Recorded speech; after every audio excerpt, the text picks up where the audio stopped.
Next Pats podcast is presented by FanDuel Sportsbook. Make every moment more. What's up, everybody? Welcome into the Next Pats podcast. I'm Phil Perry. We've got a great finale episode lined up for you here today. We are wrapping up our Legends Scouting series with a flashback of sorts. I'll take you behind the curtain a little bit here because talking with our producer, the great John, the Skull Crusher Henry, we're talking about this series and saying, you know what, this would be a good thing to sort of reflect back on in years ahead, right? To be able to refresh ourselves on what's important, what matters at these positions. If, for instance, they're in the market for a left tackle or a right tackle, and we need to hear from Dante Scarnecchia to just give us a little refresher as to what's most important at that spot, or Rob Ninkovich with the edges, or James White with the subbacks, Devin McCourty, corners and safeties. I think these are going to be a valuable resource for us moving forward. Whether or not the people are actually listening to them, we should listen back to them to make sure that we are refining what it is that we're looking for in players when we're putting together things like our prototypical Patriots list or we're doing our mock drafts. And then it hit me. I think I already have one of these in the can that I should be referring back to. And I was reminded of a 2019 conversation that I had with, at the time, a man who was a colleague of ours here at NBC Sports Boston. It was Troy Brown. And we brought him in because we figured we had a pretty good understanding, after having spoken to some people, that the Patriots would be really interested in receivers early in that draft. Didn't take a rocket scientist to be able to figure that out. They didn't have much at the position that year. Turned out they continued to have to look for help at that position throughout the course of that year. That was the Antonio Brown year. Josh Gordon made an appearance in 2019. They traded away a second-round pick for Mohamed Sanu. My goodness, the resources spent at that position in Tom Brady's final season here in New England. Another story for another day. But they had the 32nd overall pick after winning the Super Bowl in 2018, and we brought Troy in to have him just break down for us the different roles in the receiver room in the Patriots offense. X, Z, and slot, or F. What makes those positions? What kind of body types are you looking for at those spots? Which players in Patriots history should we be associating with those spots when it's a time like now and we're looking at the draft and we're trying to figure out how the Patriots may be filling one of or several of those roles? So I said, why not just re-rack that thing, play it for the people in case they missed it, in case they've forgotten, because Troy Brown's still the receivers coach here in New England, joined the coaching staff relatively quickly after our conversation that year in 2019. Obviously, the Patriots ended up taking N'Keal Harry that year. Funny enough, we won't play this portion of it for you. You can actually go back into the archives and play the whole thing if you really want to. We're just going to focus on Troy talking about these roles and what matters for these three specific receiver roles in New England. But we did a fleshed out podcast similar to the ones that we've done over the course of the last week here, where we have the conversation with the person who knows things. And then we go back and we try to fill in with names that might fit those descriptions. After Troy told me about X receivers that day, our old studio for NBC Sports Boston in Burlington, Massachusetts, I said, you know who would probably be the prototypical Patriots X receiver in this year's draft class? Some guy named N'Keal Harry out of Arizona State. It turned out at the time that ended up being pretty spot on. Obviously that pick doesn't work out, but at least we're on the right track with these descriptions, right? That Troy gives to us. Nobody would know better than him, whether it was 2019, years after he had retired and become a member of the media, or right now as obviously the receivers coach in New England. So let's re-rack that conversation. Again, this is from 2019. So we're in 2023 now. Do the math. This is 4 years ago. Okay. And things may change, right? Even though Bill O'Brien is back, I think there was something to last year, Bill Belichick saying to his coaching staff, we can't be doing the same things here in terms of all of the complicated stuff that is part of our Patriots offense.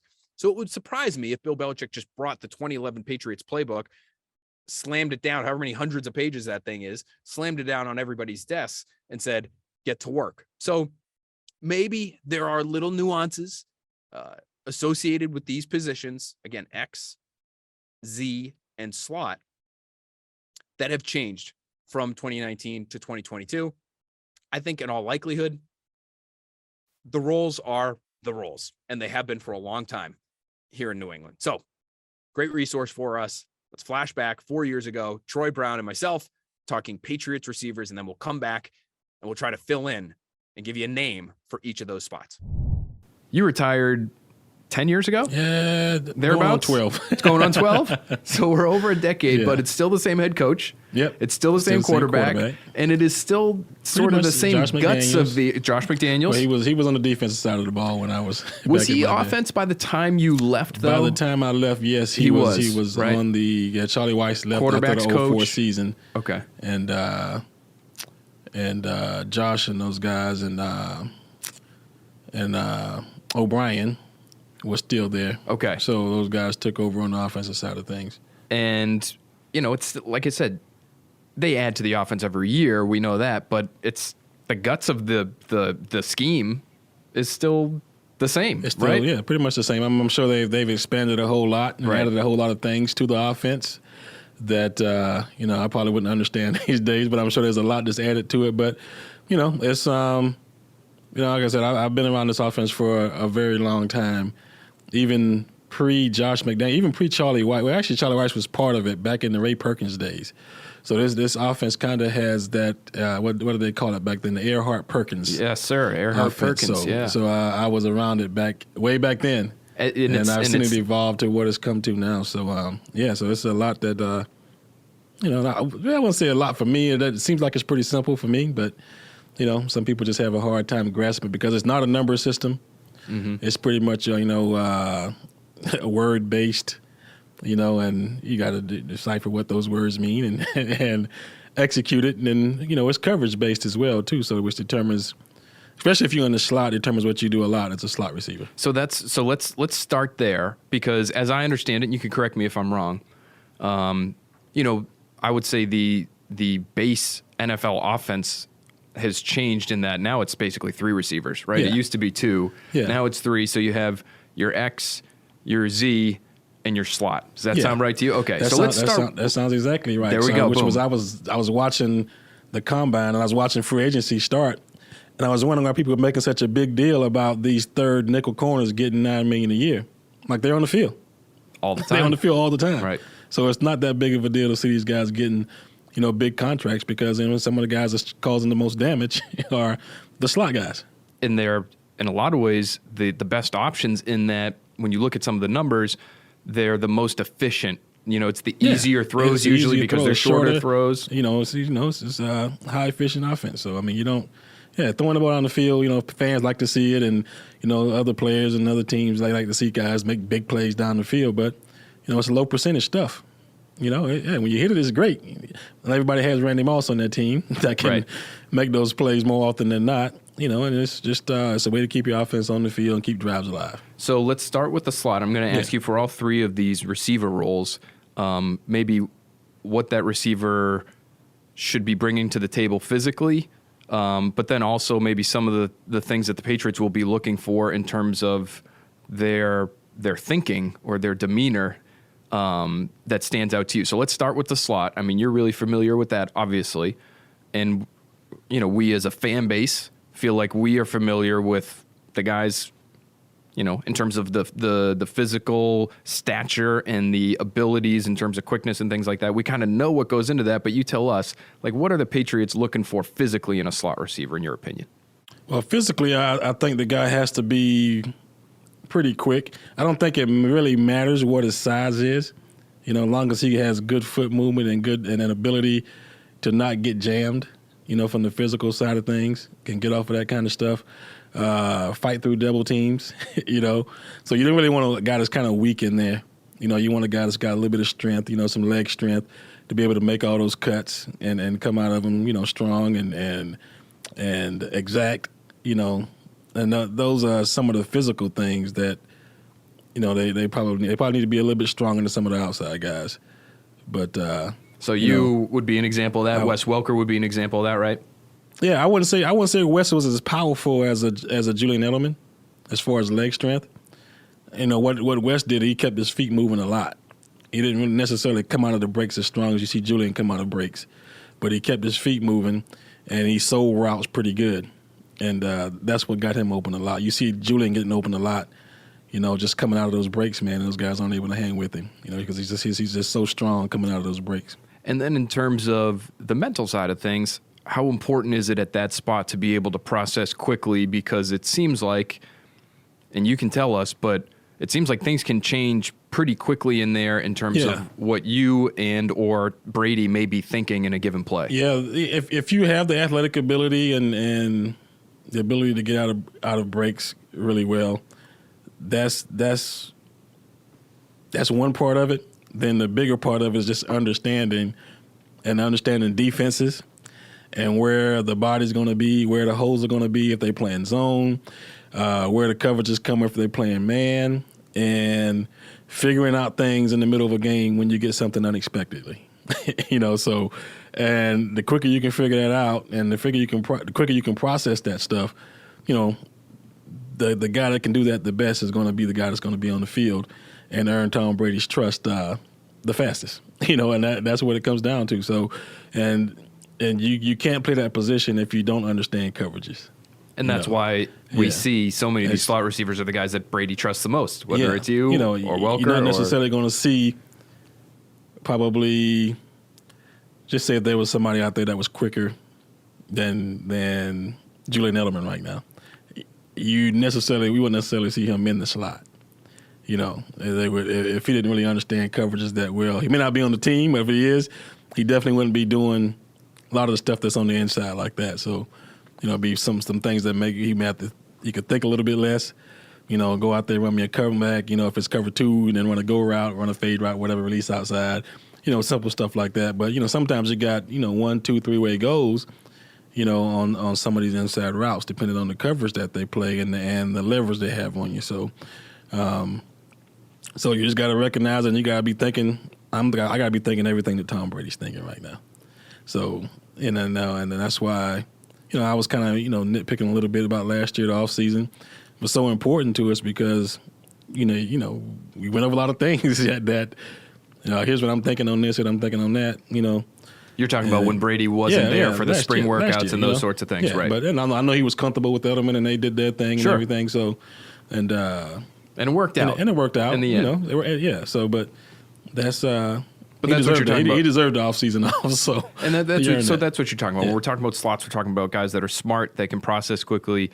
Size isn't the most important thing, but being able to get off the line of scrimmage, those sorts of things are really important for slot receivers in this Patriots offense. How about the Z position, Troy? Because the Z, from what I've understood, is that traditionally on the same side as the tight end, and so therefore off the line of scrimmage, and so is typically that guy that you might see move in motion quite a bit. When we're seeing some of these end around things, that maybe that's the Z. But what do you explain as the that's what's the Z so great role? about this offense is that the Z could be any of those guys. He could be based on personnel, based on formations that they call, and then you just gotta I know when I was there. They had myself, Branch, Givens, Patton, and we kind of all became pretty much interchangeable except for David Patton really going on the inside and running routes, and then, throw a few extra guys in there here and there, but guys that can handle the load of being able to think a lot and figuring out where they're supposed to be. Because they would call certain formations or certain personnels, they call certain personnel that would move me from Z to F to X or Y, whatever it may be, and you just rotate it around like that. So... And we all had the capability of playing outside. Givens, if they wanted, burly a guy on the inside, they could call a personnel group that could put Branch on the inside, and so that was what was great about it. So it really doesn't matter the Z, the X, the F, all that stuff really doesn't matter unless you're talking about a base formation, a two receiver formation where, they with the Z, if you call a slot formation, I would put the Z in the slot, Or they can flip that over too, right. And call some other stuff. It just gives you some flexibility. And put the X on the inside. So there's a different thing. So there's a lot that you got to think about, when you're playing receiver for the New England Patriots. So it's not always easily comprehended by a lot of people, and it could be overwhelming when you look at it at first because they don't give it to you slowly. They give it to you all at once, and they figure that's the best. And don't be sticking your toe in the water to see if it's hot or not. You know, they're gonna throw you right in there. So is there like a physical body type then that you would associate with the Z, or is it because everybody has to kind of be able to do everything? It's kind of harder to pinpoint. Whereas say the slot, it feels like we kind of know what a slot looks like. Is there a physical body type? I wouldn't. Yeah, I think if you could find a bigger guy that has some quicks, you know, that could really move, I don't think that would be a problem. I even think they thought about even using Hogan as that. You saw him in there a lot, you know, doing some of that stuff. Not that he was as quick as, you know, you would say a Edelman or a Branch or somebody like that, you know. I would probably say the smaller guy. Typical guy would probably be, myself or, you know, Branch, who was excellent during his time here at running inside routes and outside routes. You know, I had my little stint there, you know, doing both up until like 2002. In 2003, not as much outside. Before Belichick got the job in 2000, did a lot of the outside stuff then too as well. That's just the way the offense was ran then. But I can't really pinpoint a particular body type. It's such a versatile job you know, that you can kind of have any. If a bigger, taller guy could do it, then they're all for it. You know, if you can move and get out of your breaks real quick and make good decisions. Right. Like you said, you know, Chris Hogan's a little bit taller guy, but I think they would have tried him in there.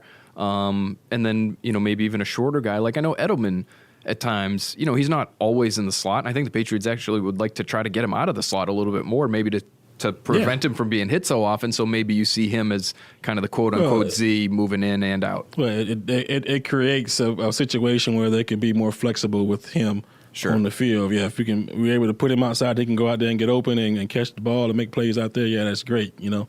So that the more flexible you can be, the more things you can do. Yeah, they can be creative. Right. It gives them more creative ability there, you know, to call plays and design plays. When you just don't have guys like this. Like what Ocho said, he played X. Like go in here and run this. That's why you couldn't get on the field. I mean, it limits your offense tremendously. And I think I asked Josh about it during the Super Bowl during one of the media sessions. It just doesn't give you the flexibility that you need as a coach to be able to call great plays and design great plays. And so that's the slot. So we've covered the slot, we've covered the Z, somebody who has to be versatile, also has to be a smart player, and like I said, if you're that guy in motion. A lot of times you're kind of being used as the indicator as to whether it's man or zone, and so maybe you're reading things as you're going back and forth in motion yourself. Yeah. So that's the Z. Now you mentioned Ocho Cinco and the X. You know, we talk about X receivers all the time. You know, during the season, it felt like the Patriots were looking for that guy before they got Josh Gordon. Then they got Josh Gordon. It felt like he was that guy. Yeah. That big prototypical outside receiver. What is the X in the Patriots offense? Yeah, he's usually that guy that's going to be stationary on the ball. Again, that could change based on personnel, but usually in those formations, the X is on the ball, not really in motion, not moving a lot. You know, is in a set position, and he's got to be able to run good routes. So that's still key. I mean, in the slot, we feel like, you got to be really precise in there. And then the X is kind of the guy who can run straight down the field or run sort of the 20-yard hitch. But it's still important to be able to run crisp routes on the outside there, right? Yeah, because you can get creative. If you got a guy that's 6'2", that can move and has got good feet and come out of his breaks real well, you want him to be able to go out there and run comebacks, curls, posts, Z and Ds, which is the post corner post. Got some wiggle to him. I can get it. And you could be, the out and ups, the squirrel, what we call them, the squirrel routes, out, up, come back, those kinds of guys. Yeah, that's your prototypical guy. You can take Deion Branch and put 4 or 5 inches on him, and that's your prototypical X. He would have been a freaky X. Deion Branch, that change of direction ability. He was good enough as it was at his size, but if he was, had that height, being able to then run and, get some of those jump balls that Josh Gordon got last year, then, he would have been devastating out there Josh at Gordon, that size. Randy Moss, He's an X, right? I mean, those are the kinds of guys we're thinking about, we're talking about. Yeah, younger Randy could have done whatever. Right. Yeah, Randy down the stretch. Yeah, he was probably more of a guy that you would probably stick at X. Put him at Z sometimes to get him off the jam because he didn't excel like that at the end of while he was here. So you can put him in a little bit of motion to get him off and get him moving and get that speed built up too. So right. I mean, so he was dangerous in that particular spot. But he was more your prototypical X by the time he got here. Not that he was an excellent route runner, but his speed and the fear of him running by people and making catches got him open on a lot of routes. Yeah, sometimes it feels like, Randy Moss, we think of, well, you got to be a burner to be an X and run down the field. But, and Gordon was very fast, don't get me wrong, but Gordon wasn't necessarily running by. They weren't throwing a lot of fades to Josh Gordon down the sideline. Not the Gordon you saw here. Right. But the Gordon you saw in Cleveland early on. 2013 Gordon was more like the Randy classic Moss. X. Yeah. But even Brandon LaFell, 2014 had a good year here. They win a Super Bowl, and it felt like he was kind of the guy who was outside most often. He's sort of a bigger body. And he came to New England as somebody who could play inside and out. Your X is your guy, especially like during my day, it was a lot of base formations, 2 receiver sets, was it 21 personnel? And that was standard back then. Now that's like they do it now, and it's like, whoa, kicking it back to 1955. But your X is your guy that he's on the backside of everything, and he's going to be the guy that if they don't roll to his side, he's going to be the guy that's open on that comeback. He's going to be that guy that's open on that end cut. And so that's what that X had to be. He had to be an excellent route runner. There you go. Down the field guy that can make big plays for you. Well, we covered it all. We've covered slot, we've covered Z, we covered X. Nobody better to break it all down for us than Troy Brown. Knows this offense, knows what the Patriots are looking for. So hopefully you out there, the listeners, have a little bit better understanding of what positions the Patriots are looking to fill. And so when it does come to draft day, you can pinpoint some of those body types on your own, some of those skill sets on your own and say, hey, that guy might fit because he looks like a Z to me, or he looks like a true slot to me.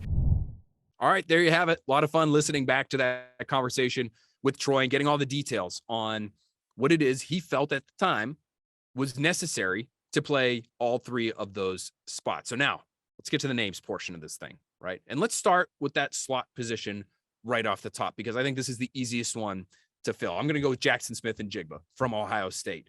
Really interesting to remember Troy saying size really has nothing to do with it at the slot spot. You have to have a strong lower half. You have to be able to be smart to run all of those option routes, to be on the same page with, at the time it was Tom Brady, but with any Patriots quarterback. Jackson Smith-Njigba, to me, is that guy. Clearly not in the Troy Brown mold or the Danny Amendola mold or even the Julian Edelman mold. Bigger than all those guys. Over 6 feet tall, about 200 pounds, but he changes direction with the best of them. He basically tested identically to how Julian Edelman tested at his Kent State Pro Day back in 2009 before being a 7th round pick of your New England Patriots that year at 6'1". Sort of a special mover there. Now, he ran in the low 4.5s in his 40, and you may say, okay, not great. You really want to take that guy early in the first round. And I think a lot of NFL teams honestly would agree with you. He's not a quote unquote number one. He's not the kind of guy you're going to put out on the boundary and have him take the top off of defense, have him demand to be double teamed, to have a safety over the top at all times because he's that dangerous. That's not his game. But can he be ultra reliable? Can he be like Julian Edelman? Can he make the same kind of impact? I think that's in the realm of possibility, right?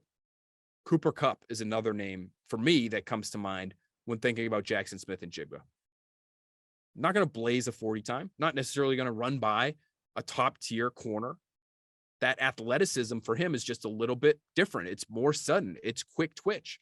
It's middle of the field, shake free at the drop of a hat. Whenever he wants, he can create some separation for himself. That to me is Jackson Smith-Njigba. So even though he would fall into the taller slot category, like a Jacoby Myers, who ended up being a rookie on the Patriots that year, soon after we spoke to Troy in 2019. That would be the slot role in New England. Jackson Smith-Njigba, strong lower half to be able to change direction as quickly as he does, savvy enough to be able to understand where to settle down in the soft spots facing zone defense, to understand what it is his quarterback is looking for. Jackson Smith and Jigba, to me, the easy choice for the slot role that Troy described there. Now let's get to the Z spot, right? It's sort of the best of both worlds. You can play him inside, you can play him out. He can run vertical routes, he can run short to intermediate routes. You have to be able to do a little bit of everything. We talked about some great Patriots receivers past there. To me, Deion Branch, might be the best example. Julian Edelman, quite honestly, I don't think gets enough credit as being a Z receiver. He would tell us, Josh McDaniels would tell us all the time, he really didn't want to pigeonhole Julian Edelman as a slot receiver, and he didn't. And he wanted to make it clear to the public, to those of us in the media and thereby the fans, he wanted them to understand Julian's more than a slot. He said it many, many times over the course of the last several years of Julian Edelman's career. So Edelman maybe has a case as the best Z receiver in team history. But let's look at Deion Branch and everything he brought to the table in terms of change of direction. Again, another elite change of direction player. I mean, you look at his short shuttle, his 20-yard shuttle in 2002 was 3.76 seconds. That's 99th percentile of all receivers over the last 20 years of combine info that has been downloaded into mockdraftable.com. 3.76 seconds in the short shuttle. That's special. 6.71 in the three cone, 87th percentile. So he's an explosive mover in short areas. Ran a 4.47. So that's fast. Sub 4.5. That's fast. 63rd percentile, though, not necessarily lighting the world on fire. It's the change of direction stuff. It's the ability to play both inside, be fast enough to play outside, but quick enough to play and live really on the interior. That was Deion Branch.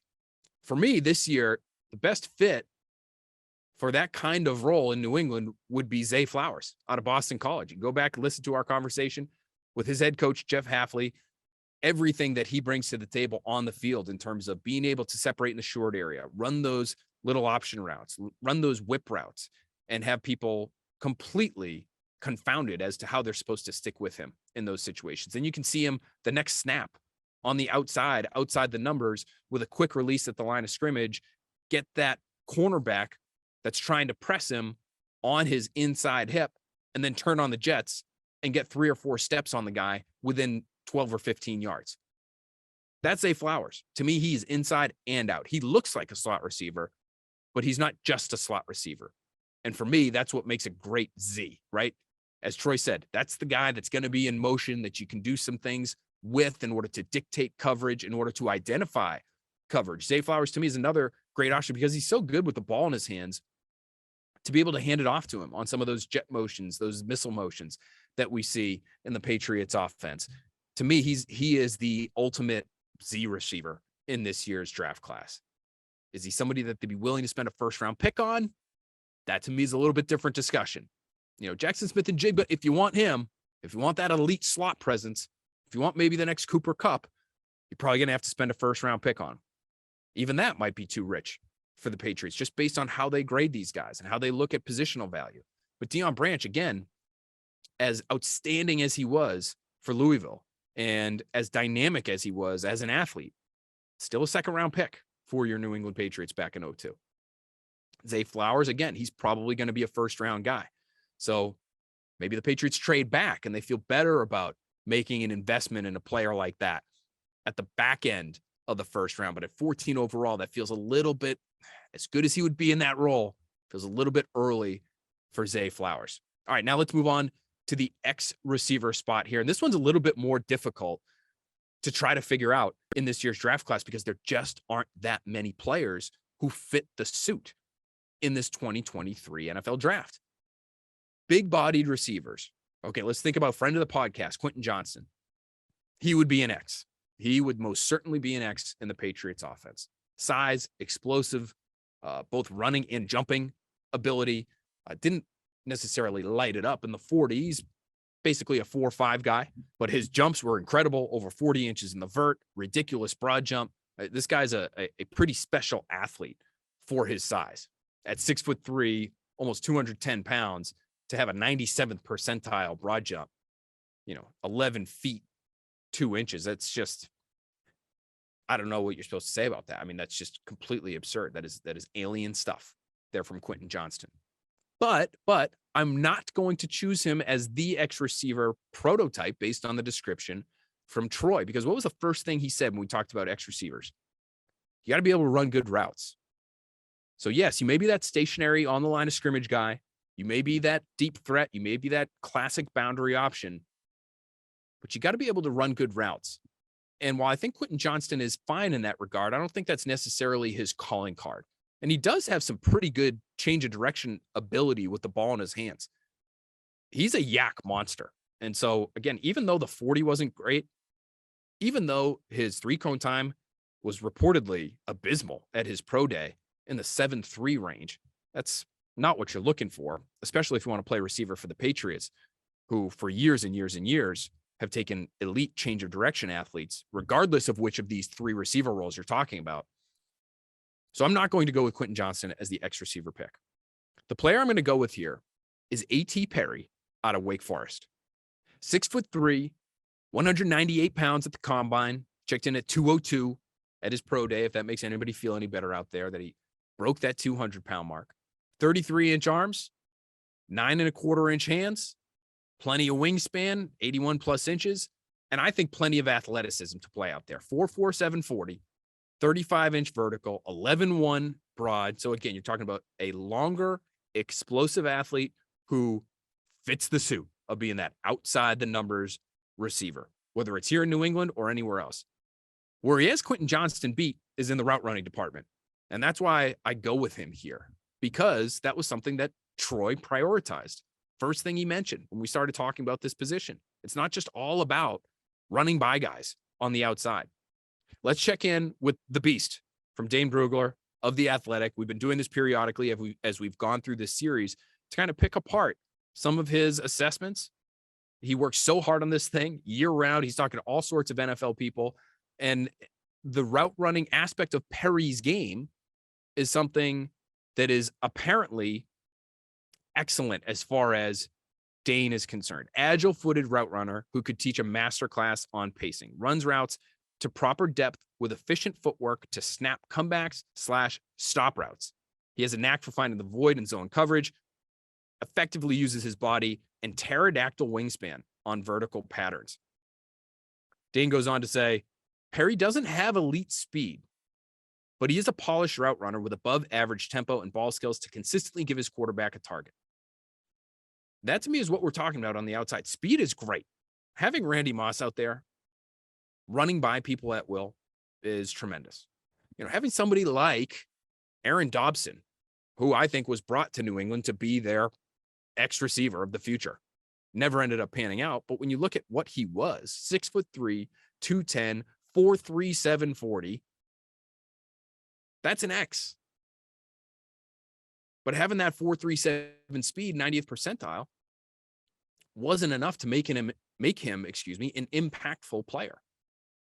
So at 4.47, A.T. Perry, if he's able to run good routes, if he's able to pace his routes in such a way that he can create some confusion in real time against opposing cornerbacks, that's the kind of thing that would play in New England. Now, he was also an East-West Shrine Bowl participant. He was first-team All-ACC. This guy's a legit prospect at this X receiver spot for the Patriots. Now, where would you have to take him? Unlike Quentin Johnston, this isn't a first-round pick that we're talking about. This is maybe a third-round pick, maybe one of those 3 fourth-round picks that has Dante Scarnecchia so excited. Maybe one of those could be used on A.T. Perry, and you can get that big-bodied, outside the numbers, efficient route running option that should be able to get the job done in New England. And maybe he's the future at that position. Maybe he's the present at that position. Understanding that Devontae Parker is really the only option for that X receiver role that the Patriots have on the roster right now. Tyquan Thornton, to me, seems like a little bit more of a Z, although maybe the Patriots see it differently. He is over 6 feet tall. He's very slight. To me, he's the kind of guy who would benefit from being off the line of scrimmage. And so as that Z receiver option who can go in motion, who would be off the line and avoiding press, that to me would benefit Thornton. So to me, in some ways, like Kendrick Bourne. Now, all these guys, can dabble at all of these positions. But I think you have two Z's in Thornton and Bourne that are going to be on the roster. You have an X in Parker. You have a slot in Juju Smith-Schuster. So the roles are accounted for. I think the question is, can you upgrade at any of them or all of them, quite frankly? Probably not going to go with 3 receivers in this year's draft class. I get that. But there are upgrades there to be had. Is Perry an upgrade over Parker? We'll see. Maybe the Patriots feel that way after watching him up close in Las Vegas for the Shrine Bowl for a full week. But he would be my option at X. A.T. Perry, not my cousin, as we've noted here in the podcast already this offseason. A.T. Perry at X. We're going to go with Zay Flowers at Z, and we're going to go with Jackson Smith and Jigba in the slot. All right, guys, thanks so much for listening to this one. Fun to dig out that conversation from the archives with Troy Brown. Not often we can pull a position coach and have an in-depth conversation about what it takes to play that position here in New England, but happy that we're able to do that for you here today with Troy. Thanks so much for listening to all of our Legends Scouting Series episodes. Dante Scarnecchia, James White, Rob Ninkovich, Devin McCourty. Just so thankful that these guys are able to spend the time that they were willing to and are able to teach us as much as they have taught us over the course of the last week here or so. Hopefully you feel like you've learned a little bit more about the team that you spend so much time watching and reading about and rooting for. That's the goal, is to be able to teach you more about what matters to them. In my opinion, we got 5 great people to break down 5 really important positions on this Patriots roster to help just give you a better sense of why things work the way they do. So thanks again, as always, for supporting the podcast and for specifically supporting this little mini series that we were able to put together ahead of the draft. Guys, we're getting close. We are very, very close to the draft. We're going to have one more podcast for you. We've got a big name guest coming up. We're going to unload the draft notebooks, try to see if we can predict who the Patriots will pick on Thursday night. So make sure you're keeping an eye out for that. We'll talk to you very soon.